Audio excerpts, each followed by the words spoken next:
Hi everyone, it's Cute Bang Pants. So it's been a while since I picked up this game, but from where I left off from last time is that Ron has found out that her girlfriend has been murdered by one of the other classmates, and we are trying to figure out her murder in order to revive her, basically.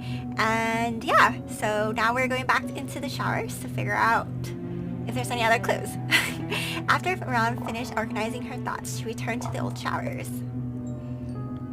She saw Tama, Indo, and Makura Asakura kneeling next to Ann's corpse, discussing something together. Those were apparently chatting merrily together about what was on the dormitory's menu for lunch. Oh, Ibuki, you're done? That was fast. After they noticed Ron, Sai and Miho came over immediately. Miho came quite close, inspecting Ron's face carefully. You look a lot better than before. Does your head still hurt? Nah. I feel like it's Miho. Anyways, let's get to the point. I already figured out the culprit and the method.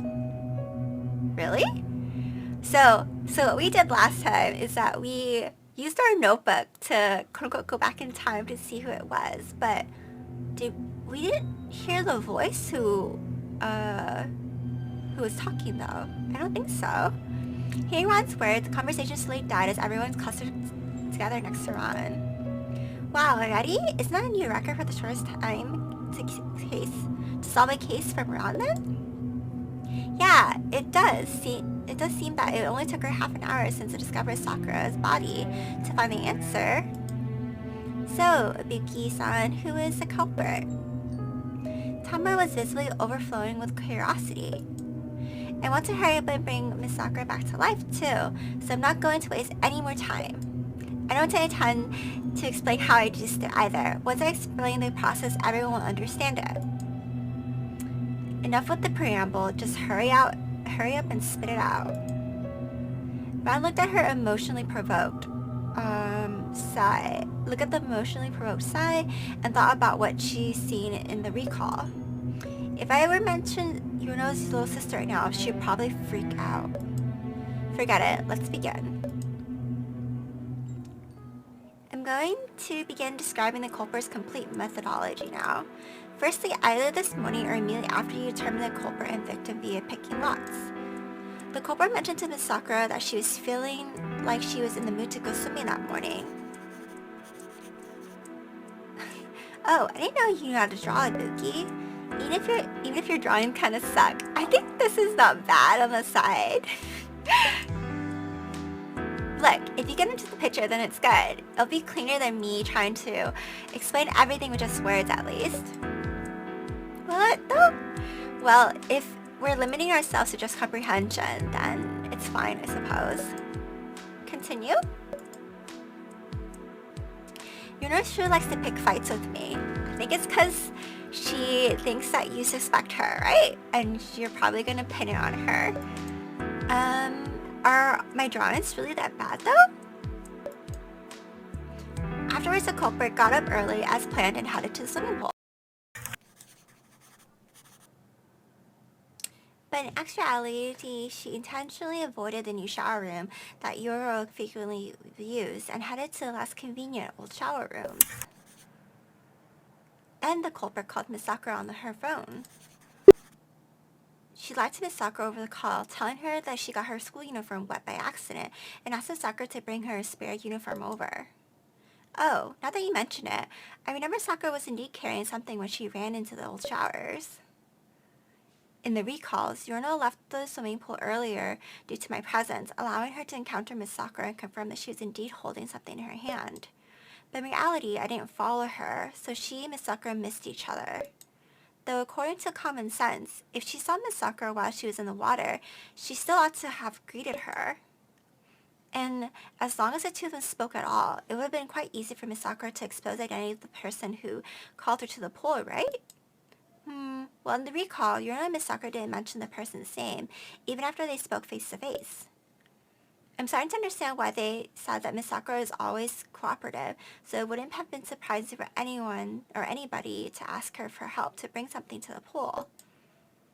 How very personally upsetting. Well, Are you upset because she didn't mention that she had a girlfriend? Or she forgot about you? Okay, I'll continue. So Miss Sakura did as the culprit told her, and she brought her the school uniform to the old shower room. I think the doodle's not bad, honestly. Ibuki's son is suddenly putting a lot more effort into her drawings now. It's because she's there.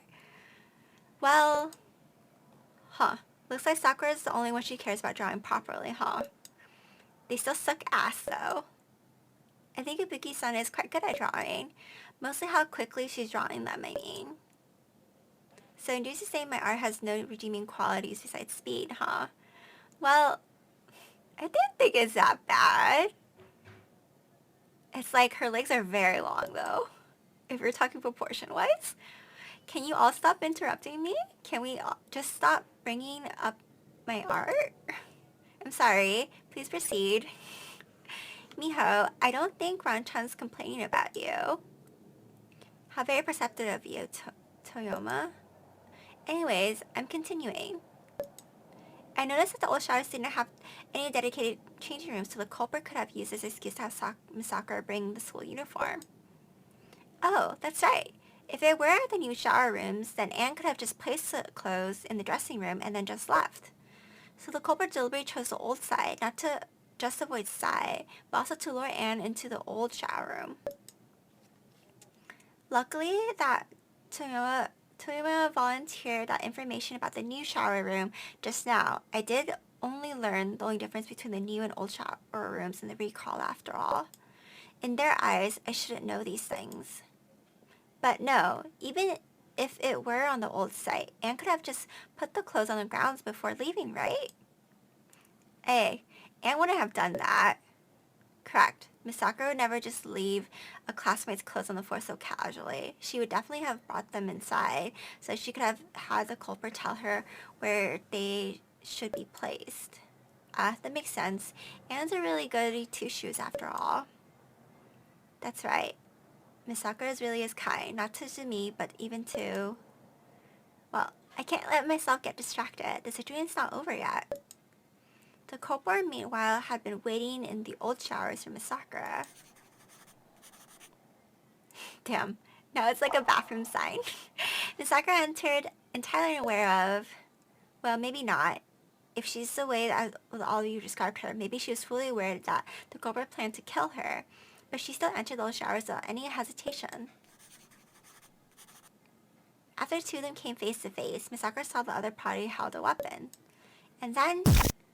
Jesus, that sound was not pleasant in my ear. The culprit rushed in and used a sharp implement of some kind of knife to rip open Miss Sakura's head. What is that? Is that supposed to be a flag? Initially, the culprit seemingly couldn't make a large incision. She began cutting repeatedly. Oh, I guess those are incisions then.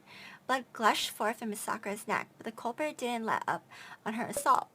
She wanted to kill Miss Sakura quickly because she didn't have a lot of time left, and also because she didn't want to let Miss Sakura be tormented by the agony of slowly bleeding out. Finally, after brutal cuts on the culprit, Miss Sakura has reached the state we see now. At the same time, a large amount of blood splashed onto the culprit. But the culprit had changed into a swimsuit in advance, and after Miss Sakura fell, she easily washed off the blood stains by using showers. I see. So that's how it happened.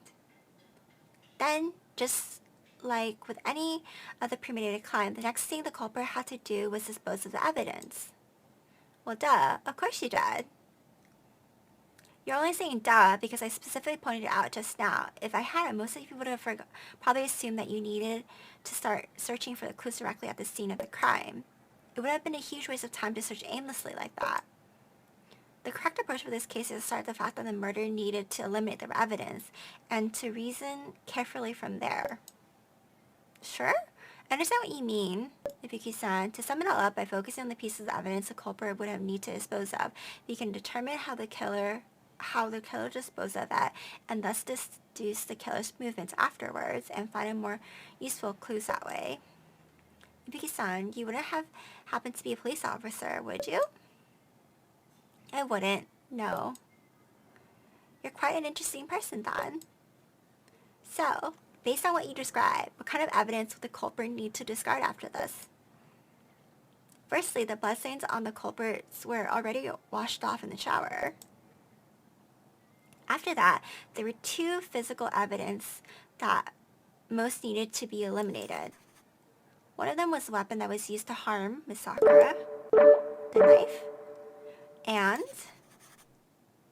the dripping wet swimsuit, which might have smelled of blood. Hang on, what about the phone? If we found the phone, then we could just check the text message logs to figure out who's Lower Sakura here, right? Would you really look through Miss Sakura's phone without her permission? Well, sure. Even if I didn't know the password, I just used Sakura's corpse to unlock it. Yoro-san, as I see it, if we could unlock the phone, we'd be able to see the texts the culprit sent, and the whole case would be solved instantly. This is why I'm confident that the killer kept the phone with the swimsuit rather than throwing it away somewhere random. Let me continue explaining and it will become clear. Okay, then I'll continue. I don't know if I really liked the main character. The killer didn't have much time to clean up after the murder was done. I don't recall that any of you expressed surprise that anybody was early or late to class, yes? That's right. Well, usually Asuka arrives together with me. I just couldn't get up at the same time as you today because you were on duty this morning, and we all went to bed really late last night. It's alright. Tomorrow we can start coming to class together again. She's so cute. Tama is so cute. Miho and I showed up today at the same time. We usually show up together. Hinata arrived at the same usual time as well. And in the past, on days when Yoro-san went swimming before class, she usually made it to class around the same time that she did today. Though I go swimming every day, more or less. Alright. When Yoro headed to the pool this morning, the direction she headed in was more or less the opposite direction that Indo and I took to reach the schoolhouse. So the layout should roughly be something like this.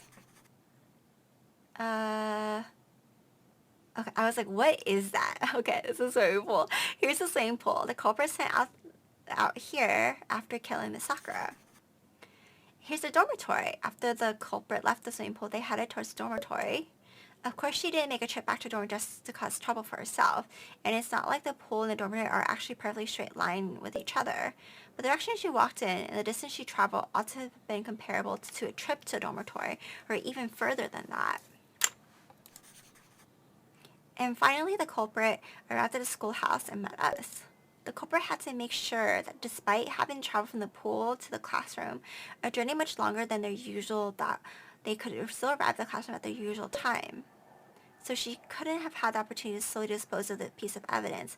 Thus, there's only two possibilities for how this piece of evidence could have been handled. Either the culprit threw away the evidence somewhere on the trip to the classroom, or the culprit brought the evidence with them and rushed to the classroom directly. The murder weapon was not a big deal. Whether or not there's equipment for checking fingerprints here, it doesn't prevent the murder from making sure she didn't leave any fingerprints behind. She could have picked any random place to toss it, and even if we discovered it, it'd have been very tough to deduce the murder process from the weapon alone, since it'd just been an ordinary sharp implement. The critical thing was the wet swimsuit. Anyone who saw the official swimsuit lying around outside of the changing room could easily deduce the process of the murder. So the culprit couldn't take this risk that it'd be found by throwing away, and could only choose to bring it with them. For the same reason, they took the phone as well. So we just need to see whose bag has a swimsuit in it then.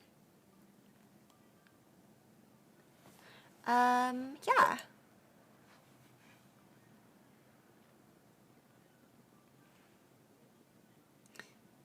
Well, not necessarily.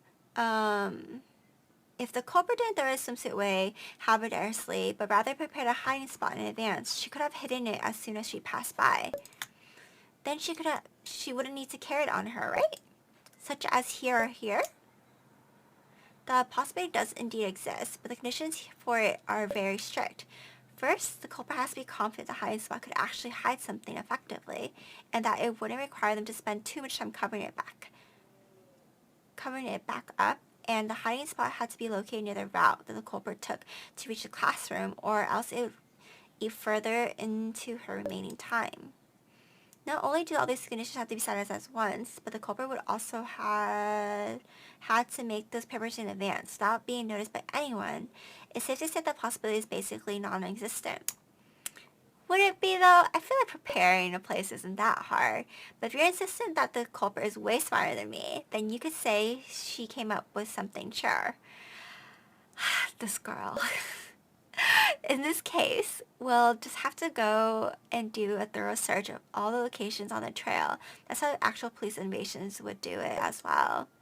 The point is to determine what clues we're looking for and to ensure that those clues exist and that they can indicate the culprit. The rest is just elbow grease. And in this case, the clues that we're looking for is that swimsuit. It will prove our explanation is completely accurate. We can determine the owner of the swimsuit by the time the culprit arrived in the classroom and the approximately time when Yura said she saw Miss Sakura.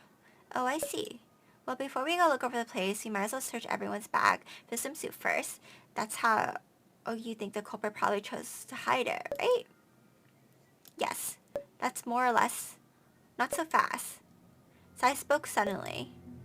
Forget about the fact that I know I have a swimsuit in my bag. Ibuki has already said she knows who the culprit is. Which is to say, she can confirm the culprit without even needing the swimsuit as a clue. So how'd you figure out who the culprit was, Ibuki? Yurishiro reacted quickly. Indeed, the swimsuit can be used to confirm the method of the murder, and then combined with Sakura's time of death, the killer can be determined. But to their knowledge, I didn't go besides the swimming pool, so I have no reason to be so confident Miss Sakura definitely only died after 6:40. If I hadn't said that I knew who the culprit was at the start, though, they would have had to go all the way back to classrooms, look through each of the bags and confirm the culprit's identity before coming back to find Miss Sakura. I just don't want to endure this any longer. It doesn't matter even if you can't answer me, because your reasoning itself has a big problem in it. A problem? How could that be possible? You're only so confident the murder process you're describing, as well as that the culprit that you're thinking of, are both correct, because of the swimsuit the culprit was wearing, right? Well, yeah, the culprit could only clean themselves quickly by wearing a swimsuit while she's attacking Miss Sakura. If she was wearing a school uniform, that would have been way harder to clean up. Swimsuits are typically made of spandex, so it's very easy to wash off liquids that splash onto them. But how are you so confident that such a swimsuit even exists? Huh? What are you... Aren't you just making an assumption thinking that just because the culprit came into the swimming pool she had to have had a swimsuit? Or because the swimsuit had useful attributes to the culprit in your theory, so you decided she wore a swimsuit while committing the murder? Is that not right? Of course it isn't. There's even a better option for the killer in terms of being able to quickly wash the blood without leaving evidence behind. Rather than for her about looking at size, she couldn't figure out what size alternative answer was going to be. In actuality, the foundation of Ron's reasoning was an extrapolation of the timeline. The swimsuit was just a piece of physical evidence that her reasoning touched upon. She hoped that the physical evidence would have caused the rest of them to overlook the importance of time in her deduction. Otherwise, Ron would have been forced to explain everything about recalls. But even if the swimsuit wasn't the most important point, she still thought that the reasoning was correct. So what better option did the culprit have other than the swimsuit? The killer could have been naked. Seriously? I mean, I thought of it too, but still, it sounds so ridiculous. Naked? It makes me want to laugh imagining it. Imagine Anna having to face down a naked classmate. That's... Wait. Ron blinked rapidly. Naked, but... Wait. It really could have been like that. If the killer had been naked, then as long as she started showering immediately after being splashed with blood, it would be just as effective as wearing a swimsuit would be. And it really wouldn't leave any physical evidence that way. Yeah, that would be the case. Right? But naked? I'm embarrassed just thinking about it. Well, notwithstanding how normal murders go, in our situation, the dead come back to life eventually, which is equivalent to letting out all our classmates seeing us commit occurred while naked. If it were me, I'd go naked, so as long as it really worked, I didn't leave any clues behind. But maybe the killer this time might not have been so shameless as you. I don't know if I would kill myself naked. I feel like, compared with some of your past escapees, I'm frankly one of the most decent one of our bunch. And now these people have actually started chit-chatting. Based on the timeline, the culprit has to be that person. But how am I supposed to convince the rest of them? Who is it? As far as I'm concerned, the most important thing about reviving Miss Sakura, I don't give a damn about the epistemology here. Wait, you said so before, as long as the process is correct, the culprit is willing to admit to it, the dead would be revived, right? Yes, that's right. But you haven't been able to address your son's questions so far, which means that your hypothesis about the process may have been wrong as well. Ibuki-san, it's okay. Let's think this over this time. You know, it's like a character who's walked out of a children's book straight into a Stephen King's novel. No, I think all the reasoning up to this point has been correct. The culprit that I'm thinking of would never show herself to another in the nude. What, don't you think it's boring to reverse engineer the possibilities by starting at the conclusion like this? Not to mention, you still don't understand us, and even if you did, you couldn't conclude that someone would never do something without any definite proof beforehand. Compared to me, you're the one who's seen too many police procedures, aren't you? If you ask me, starting from assuming some conclusion to be true and then searching for the evidence to back up is perfectly fine. That's a method that actually detectives frequently use. Yeah, but these girls actually do commit murders themselves, and they've been solving it for like, I don't know how long, this past year, right? And even if they're wrong, it's not a big deal. They can just move on searching for the next clue. But this time, I'm right. Okay, how recontant. Well, why don't you tell us exactly how you determine the culprit's identity? Should I tell them about the recall? Maybe they'll believe it, but Ren didn't know what to do. Her impatient urge to revive Anne pushed her to make a decision, but she couldn't guarantee that she could think of a well-rounded example on a short notice. But at the moment, someone suddenly spoke up and saved her. I know how Ibuki-san determined the culprit. Ron stared wide-eyed at Miho. How could... Did she see me? Taike. It's a bit complicated to explain though, so let me tell everyone later. Miho's eyes sat on Ran. She seemed to want to end this dispute as quickly as possible. If you can completely and accurately state the culprit's method, point out the murders, and ensure that they're willing to confess, that's all that's needed to revive the dead. But will the culprit actually confess? We can all see Ibuki's fan for Anne, can't we? She can't wait to see Anne again. Let's set aside the evidence for the culprit for now. Ibuki-san, go ahead and identify the culprit. Absolutely not. Sai interrupted Miho with a shout. Are you all trying to use this as an excuse to force a confession out of others? The rules don't permit moral blackmail. The only thing that determines the outcome here should be the truth. Ibuki, are you the kind of person who uses their own suffering to force others to sacrifice themselves for your own sake? What did you say? Sacrifice? You call making the culprit confess to their crimes a sacrifice? Ron clutched her fist, unaware of how she's tilting her head as she stared fiercely at Sai. Then what do you call Miss Sakura, who had her neck chopped into pieces and left bleeding out on the floor by someone? She's the actual victim here. I don't know. I feel so mixed feels about this because it's like, this is not her world and this is their world. I feel like she shouldn't understand that. I don't give a damn about what you're saying about the blackmails and rules. I just want Anne alive. Ren sucked in a deep breath. Each of the words she spoke trembled. The culprit has killed a person, and you're seriously standing there trying your hardest to come up with some excuse for her? You're a no. You think you're being reasonable by righteously rejecting the moral blackmail, but all you're doing is defending a murderer. I think you've been consumed by this ridiculous scheme of deduction, and now you're trying to appropriate the idea of consciousness itself, just to ensure its continuation. I told you already, you don't understand us, and you don't understand the meaning of our actions. Sai raised her chin, squinting with locked brows. Do you still not understand? Right now, you're the only one that's being presumptuous. Stop arguing with each other. Neither of you understand each other's situation. An argument is just a waste of time. Ibuki-san, you think this is just an argument? For me, this is Miss Sakura's very life. Then you should go and find out the correct answer rather than butt heads with Yoro-san here. I said I already found it. The culprit is... Granny speaks the name of the culprit. She supposed that even if she said it, they wouldn't admit to it anyways. Because that person would be just like Chrono, just like everyone else here. Another person who's been caught up in this twisted game. Ibuki-san, it's okay. You can say it. I'll admit it. Everyone looked towards the source of the words who did her best to keep a smile on her face.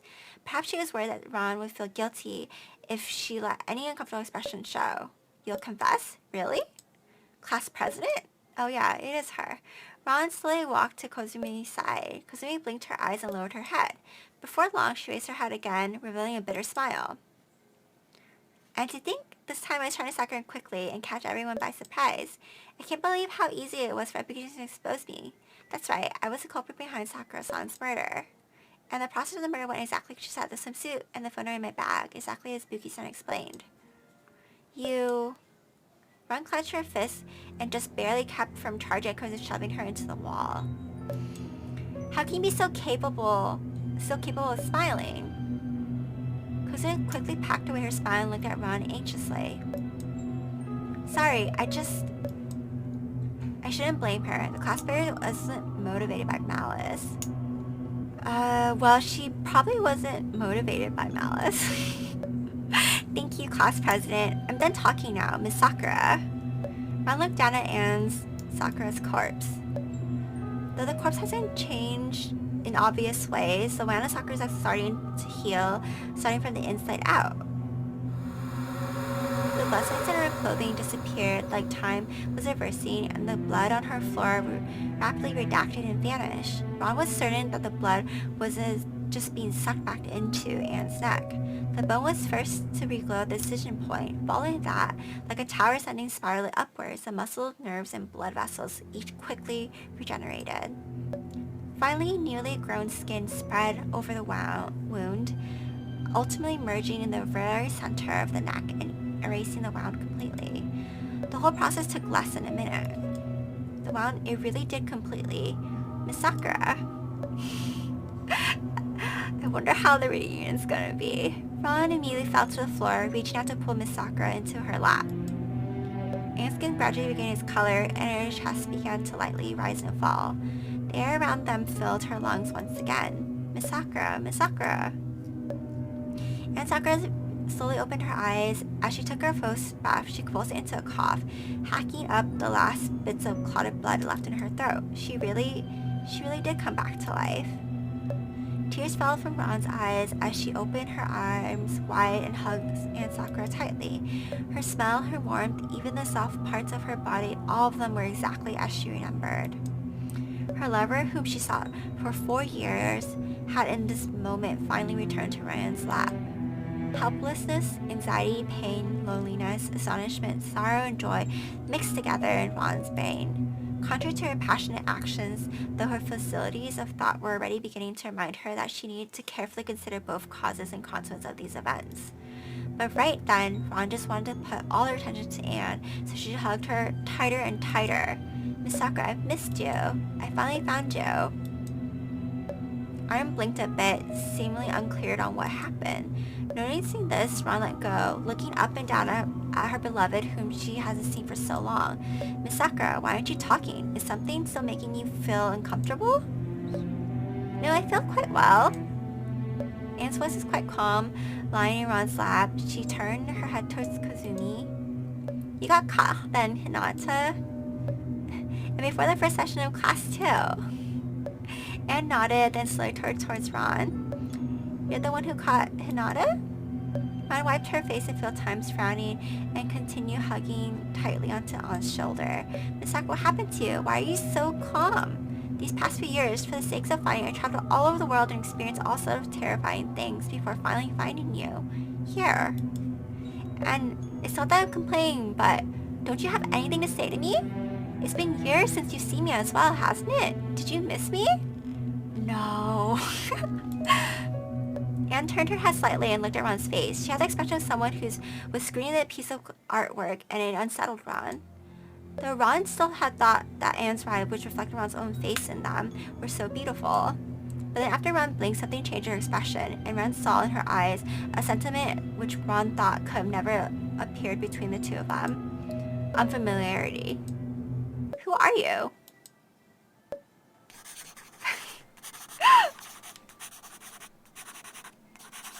Well, that's something. What are you trying to say? Ron pointed to herself and then started rubbing her face repeatedly. It's me, Ron. Miss Sakura, why are you... Ibuki-san, is Anne really your girlfriend? Of course she is. The sound of Ron shouting echoed in the old showers. She and I started way back in high school. Wait. What am I? No, that's not right. Miss Sakura and I, we should already be... Wait, what? Ron had noticed that her memories and her current physical condition held contradictions, which couldn't be ignored. But she was bewildered by the strangeness of Anne's behavior, and she didn't have the energy left to think about other problems.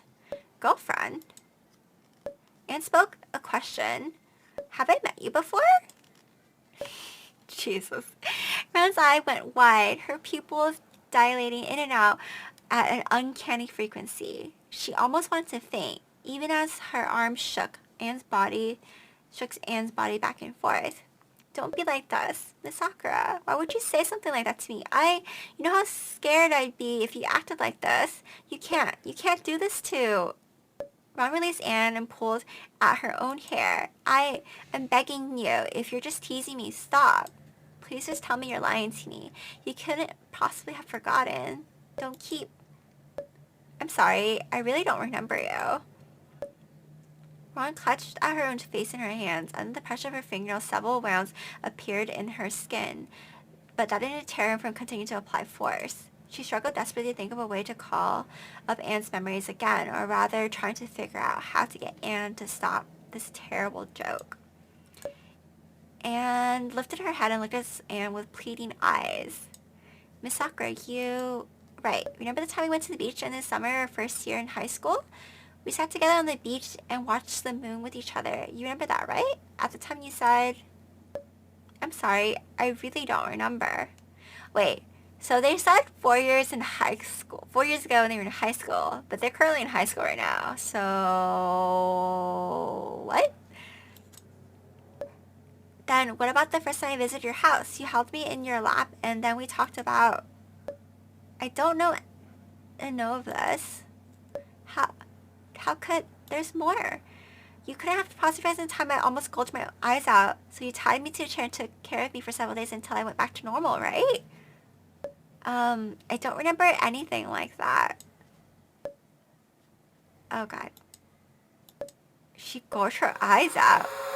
It's finally come. I couldn't stop it, and now it's breached through my defenses completely. I fell to the floor and drive heat stopped, making nauseous sounds where echoes corded my eardrums. Yuki-san? Tara bent down and kneeled next to me, stroking my back in an effort to smooth me, but she couldn't smooth away the bleeding thorns that were now sprouting from my vertebrae. They wouldn't be satisfied with flooding forth to my mouth. They had to tear my flesh asunder as well. I heard them, their shrill laughs, the way they mocked my loneliness, scoffed at my reclusiveness, and denied my pride. Ron-chan, what's wrong? Miss Ibuki. Don't. They were ready before me, crawling on my eyes. I failed and tried to shave them off, but all I managed to fling on the ground were my tears, which beat a rhythm against the floor in a lockstep with my trembling. Without you, who will... And you can't do this to me. Ibuki-san, that's enough. Mio took my shoulder and tried to help me to my feet, but it was no good. After all, their fangs were hovering right above my cranium. If I stood up now... I'm not taking you to the infirmary. Don't touch me! I looked upwards, and I saw that they were standing all around me, staring at me and their detritus still connected together by strands of viscera were crawling towards me. I needed to escape. I needed to bring Ann with me and get out of here. All of you, stay away from me. Don't bully me. Miss Sakura, let's go. There. For what? My hand passed through their bodies and grabbed hold of Miss Sakura's arm. I pulled her up and we ran for the exit. Ibuki! The girl was trying to stop me. Was she like them as well? What was she saying? Should I listen? I won't listen. I shoved her out of the way and fled the showers. The skies rumbled low and heavy, and the storm clouds building up above were on the verge of bursting. They catch up to me. If it did, I had to get out of here. Miss Sakura, we need to go. Go where? Anywhere where there's just the two of us. Hurry. Miss Sakura was panting, but she was keeping with my pace. That was good, just like that. So as long as we ran together, they couldn't catch us. Quickly, we need to go quickly or else they'll... I passed through the courtyard as their fragmented whispers coursed by my ears. Were they about to catch me? Impossible. I could still remember the direction that the Indu had pointed towards. I grasped Miss Sakura's hand, letting my fingernails sink into her skin like a key that fit a lock, binding us tightly together into one. Soon the school gates were behind me. Northwest, I was rolled out of here. I remember, Indu had pointed it out to me. Miss Sakura, Ann. The storm arrived as anticipated, but it couldn't stop me. I raised my arms to shield my eyes and continued to sprint. We're almost there, Miss Sakura. Soon we'll be able to go back. I felt the storm blast the dirt under my feet, sinking into the mud in an instant, making my steps so heavy. But I absolutely wouldn't let go. Miss Sakura was right behind me. I'd never be separated from her ever again. Sakurai grew heavier and heavier, and her pace seemingly grew disarray as well, but it was enough, so long as she was still by my side. Almost there. Almost. Nobody will be able to bully me anymore. We'll be together forever. But then they came. They grabbed my feet, tripped me, caused me to lurch into a muddy pothole and stumble to the ground, pulling Miss Sakura into the mud water with me. Miss Sakura, get up quickly. We almost made it out. The tunnel's right there. I saw it. Then the doctor was filled with slit and stone, blocking the exit. I couldn't run anymore, and they were growing like thorns from the crackles in the rubble. I failed. I couldn't escape. They laughed as I continued to fail as I've always done. With my escape forcefully ended, my body came to a halt, and my brain finally began to function as well. Just when I comprehended the situation before me, they had finally caught up to me as well.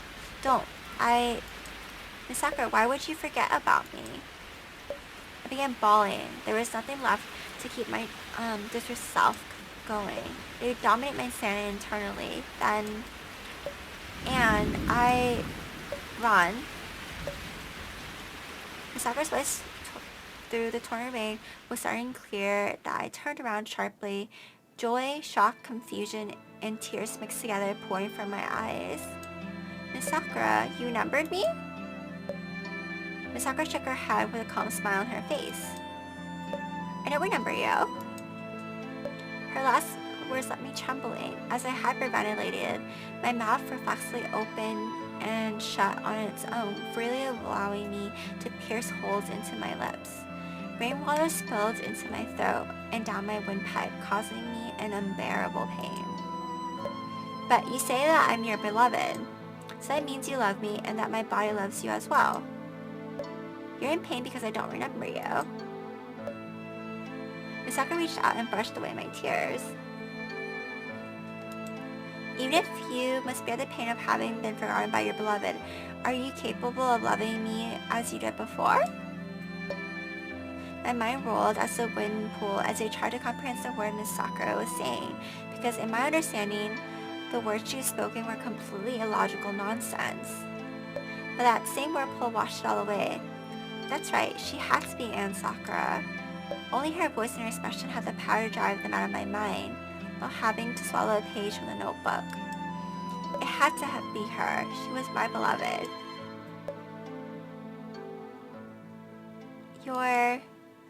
I am Ann Sakura. Miss Sakura.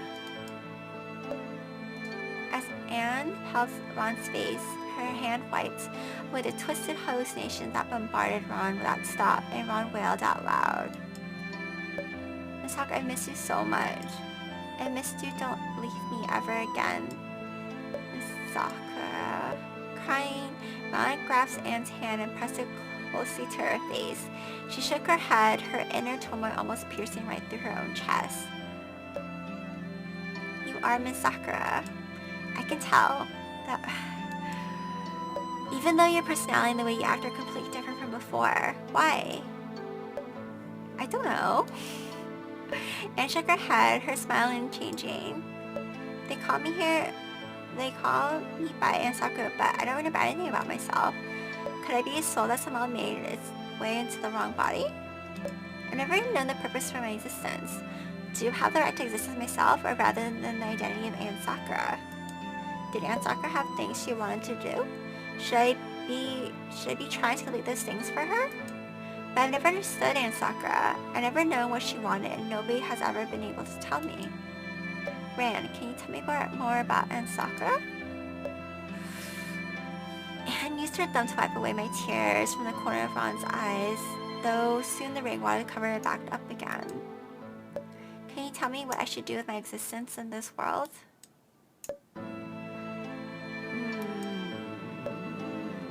A beloved is someone who can be the other person's reason to continue living, right? But the present me cannot become your love because I have no memories related to you. To become each other's meaning, we have to share experience first, right? Like the things you talked about before, the beachside moon, the meeting, the embraces, and the suffering we need to endure together. Ron was silent. Anne's words to her were too much, too difficult to take in. But it was enough to let her keep going. A reason to continue living. Ron gently took Anne's hand. Miss Sakura, from the moment I first saw you, you were already always my one and only reason for living. Rana opened her eyes wide and ceased crying. I'm sorry for doubting you. To think that I might imagine you would choose to leave me of your own violation and even forget me entirely. You've done nothing wrong. It's the school and the 6 of these students. They're the one at fault. They must have done something to you. Ron? Ron held her hand to the back of Anne's head, pressing her to Ron's shoulder. I'll unveil the secret of this place and find a way to make you go back to how you used to be.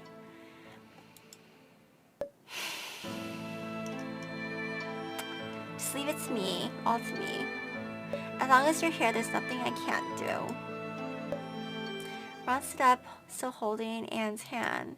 Seeing Anne's face suddenly tense, she hesitated a moment before asking, also, can I, kiss you?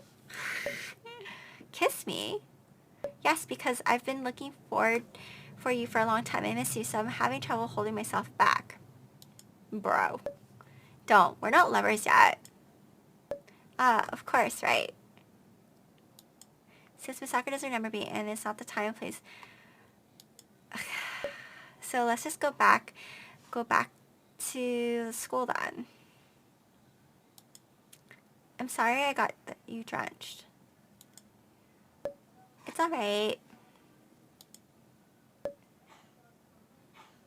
Ren nodded and holding tightly to Anne's hand as they walked side by side towards the school. Anne, whose pace was slightly slower, lowered her head to look at Ron's jacket. The corner of her eyes pointed downwards, and her eyes were like a cage which sealed her eyes behind them, preventing it from anyone from understanding what she was thinking. But I could feel that she was looking at me. Prologue completed. A chance to increase when your stats have been acquired. Current contributions are Invasion 5, Christmas Care 5. Oh.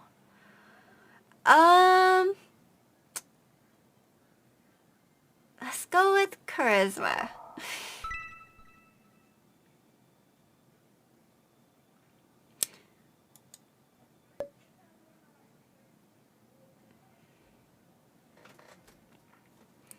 Has someone spilled a bottle of stars? Anna kept a bottle filled with tiny mentors at her house before. On occasion, she opened a bottle so that she can pour them out. And then she nudged the little galactic visitors around her fingers and tell Ron all about their stellar origins in a quiet voice. Ron had long forgotten the names of all those galaxies, but the crisp pickling sound of the meteors splashing out onto the wooden floorboards and the heaviness of Anne's voice, so different from the way she usually spoke, had indelibly engraved into her memories. No, it's just like the sound of the rain, thought Anne as she opened her eyes and had her field of vision filled by an old wooden ceiling.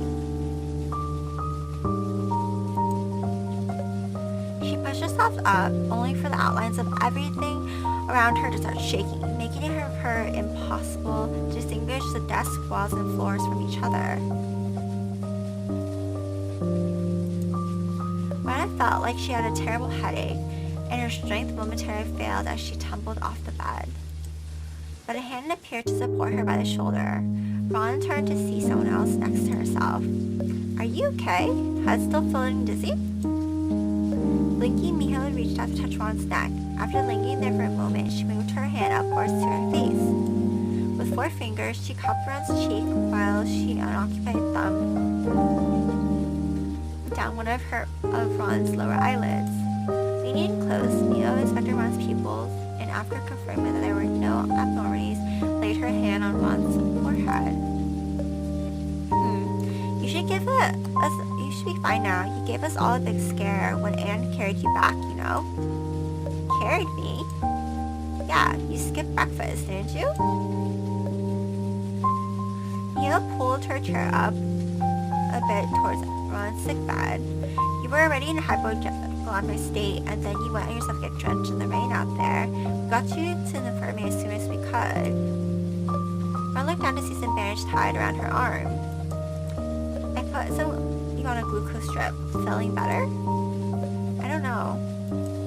Ron noticed that she's been changed in a patient gown, and Lee started looking around for her jacket. Noticing what she was doing, Miho spoke. Don't worry, Anne helped take your notebook out and put it with your clothes. She pointed to the other end of the bed where she neatly folded your uniform and notebooks on top of a cabinet. Ron lowered her shoulders and relaxed. Did any of you look in the notebook? No, of course not. None of us type would violate the privacy of other at the first opportunity. Miho laughed suddenly then. Though, if your body counts as private secret, you definitely gotta see that one as this point. What? Wait, wasn't it Miss Sakura who changed my clothes? Of course not. For starters, Anne couldn't even lift you. It was Rona and Ann Sakura-san, of course. Well, I helped too. You've got a much better figure than meets the eye. I'm not sure what you're talking about. Mia laughed even more cheerfully, though Ron thought that she even looked better when she wasn't laughing. Ron shifted a bit, leaned on the bed's headboard, and took a deep breath, thinking that she needed to get to the point. I spoke with Miss Sakura. She lost her memory not just about me, but practically everything. Did she make Miss Sakura lose her memories? What exactly is going on in the school? How did you get here? Why do you have to kill people? How am I supposed to answer you like this? One question at a time. Jesus. Miho pressed her hand to the back of Ron's hand. Don't panic. None of us have ill intentions towards you. So, I think I suggest what is up with the school. Just why is this school so bizarre? I don't really understand what this question. Is there something weird about the school? Is there something weird? Is there anything normal about this school? Where are the teachers, janitor, staff? If you live here, then where are you getting your food, daily necessities, water, and electricity from? You took a moment before answering. There are no teachers in the school. We take on the roles of teachers and staff ourselves. For example, the school nurse, Asakura-san handles maintenance, and the other 4 classmates of our handles each one of the subjects, and uses extra time after class to prepare for the curriculums. The daily supplies of foods are also prepared for us when we first arrived at the school. So far, it doesn't look like we're going to run out anytime soon. But the tunnel's been blocked up for a year now. Forget the daily necessities. You're not really worried about eating food that's been in the fridge for over a year now? We worried about it too before, but all the food's been fine. None of it's gone bad or anything. And the quality of the greens are superb too. They even have sugar apples that Aya and I love. They're not particularly rare or anything, but it's impressive the school is able to stockpile such a particular fruit in advance. Food that doesn't rot. Can you call that ordinary food? I suppose if Miu is lying to me, she's not hiding anything, that is really all she actually knows. Which is to say, someone other than the students is responsible for preparing the daily necessities of the school.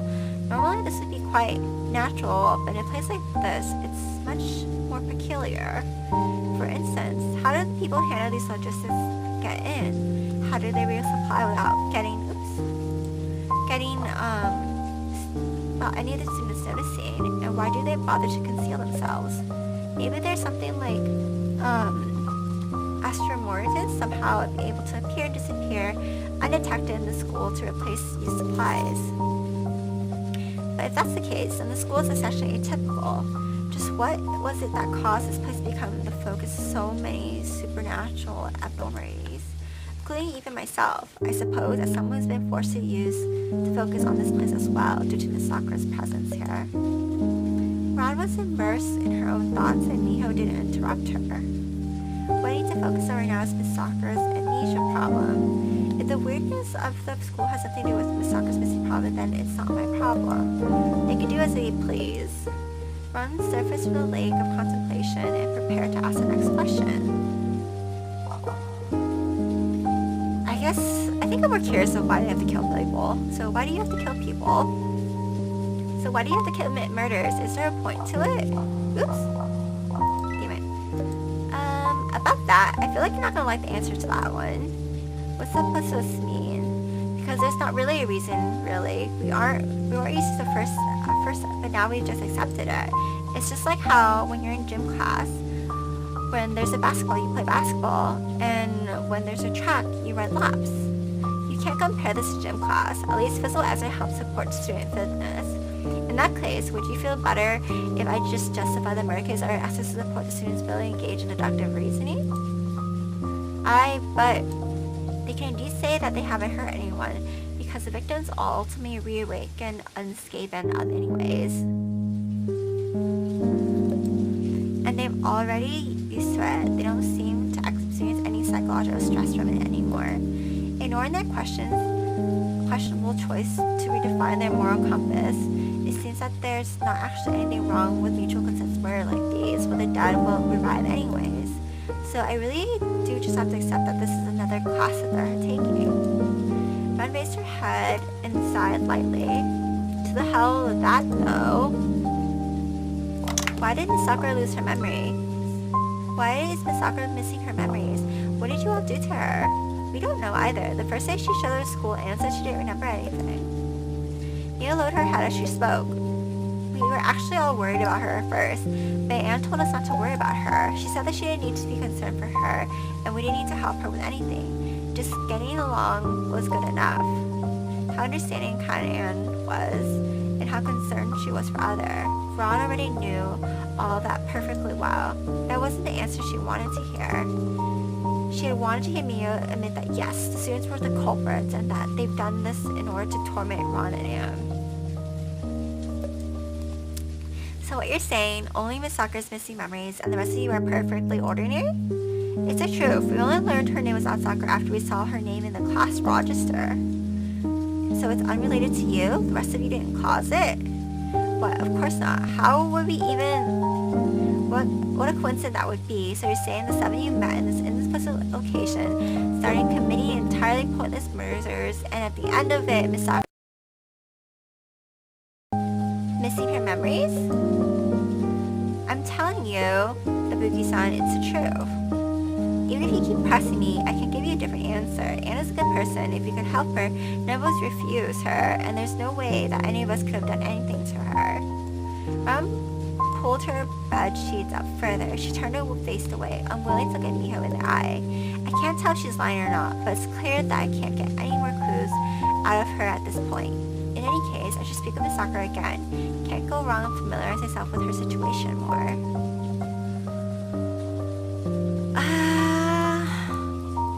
I guess we passed this, so we might as well. Have you known Tomoya for a long time? Mio hasn't expected Ron to suddenly change the topic like that. She furrowed her eyebrows a bit. Yes, why are you asking so suddenly? The way she speaks to you is a bit unconventional, but the two of you seem to have an excellent relationship, so I'm curious. What's unconventional supposed to mean? I noticed that Mio's suspicion has changed. Where she was previously asked questions fluid and calm, now she's quite riled up. I feel like every question that she ends up asking, like even last time when they were in the classroom, she always riles them up or asks them like the wrong question. I know, how do I put it? It seems excessively respectful. Mio folded her arms in front of her chest and leaned back in her chair. I'm sure you're imagining it, and I just not so clever as to be able to hide her emotions like that. After she's finished speaking, she lowered her arms and sat up straight. I'd rather not talk about ourselves anymore. Do you have anything else you want to ask about? Well, I guess we're out of questions now. Is there anything else I want to ask? The long sound of the end of the bell class rang over the intercom, and Ron shivered, raising her head to look towards the source of the sound. Mio tapped on her phone as she spoke. The morning classes are over, so I'm sending a text to the other students to let them know they don't need to come into the infirmary and that they can head back to the dorms if they want. Putting you on a drip was an emergency manager. What you need right now is the most is a good meal.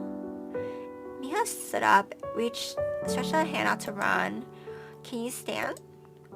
I can't get up on my own, thanks. God, she's so... Ron stood up, rose up from the opposite direction as Miho, angling her back towards the student, and took a seat on the edge of the bed. Can you give me some privacy? I'm gonna change now. Oh, why be shy? It's not like I haven't seen everything already by now. Mia smiled, but turned and left the infirmary anyways, and said something at the door. I'll be waiting for you outside. Ron gave a non-committal response as she picked up the notebook from the top of her clothes. Pulling in her legs, she hugged the notebook to her chest and shrank into a ball, her shoulders trembling. Thank goodness, I finally found Miss Sakura. Have you, though?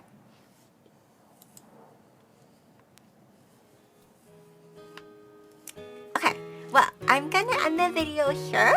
I think our reunion was okay. I don't know, sometimes she's very in her world, and I feel like she still hasn't realized that it's not her world. And I kind of like, I'm like, ugh.